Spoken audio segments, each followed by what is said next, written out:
Well, the Arizona shooting of Gabrielle Giffords and killing 6 people as the death toll is now is obviously tragic, and it's hard to, have the sense of causation that one person's strange ideas is a result of many things that goes on in the American political debate.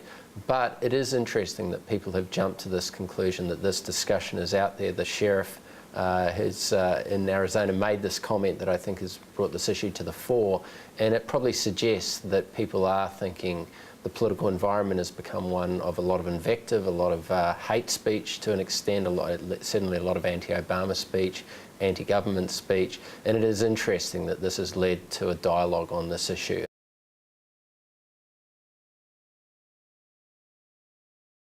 It's not exclusively a Republican position to be pro-gun or pro-gun rights, but the Republicans do have a tendency in that direction more, probably a tendency to play up America's cowboy imagery more, and I think there probably is a degree of fairness to say that the Republicans have been out in front with this negative invective, that some of it is probably more characteristic on the right of American politics than the left. But those who would remember some of the anti-Bush, protesters or people who really were against Bush would say, hang on a minute, this can go both ways. I think you need to be aware of that, but I think there probably is more of a tendency on the right of American politics.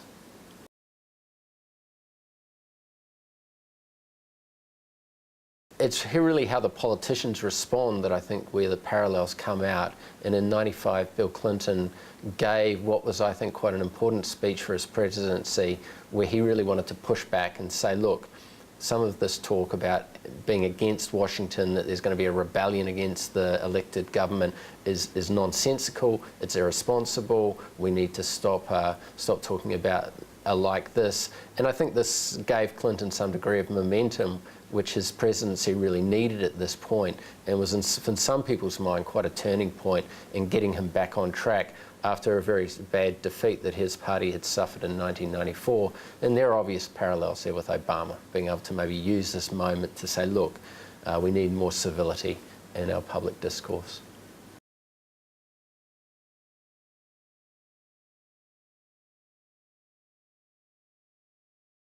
I think to claim direct causation is unfair and wrong. This young man obviously has mental problems. He wasn't a member of the Tea Party. There's no real suggestion that he was going to rallies, Republican rallies or Tea Party rallies, and then got some strange ideas into his head and then did this event. It's more the wider milieu that he's living in.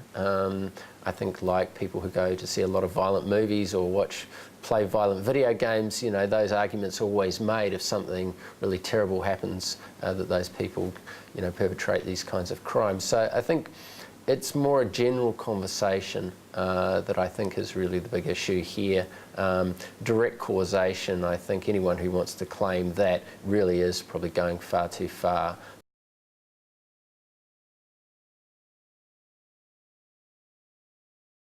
Unfortunately, this doesn't look to be the case. I mean, there's no sense that after the shootings in Virginia Tech, the university shootings where about 33 people were killed in 2007, or some people remember back to the Columbine shootings, that there was any real momentum for gun reform after those. In fact, one of the strange things, I think from the outside, strange indeed, is that the response to the Virginia Tech shootings have been this argument that, well, other people should be able to carry guns on university campuses.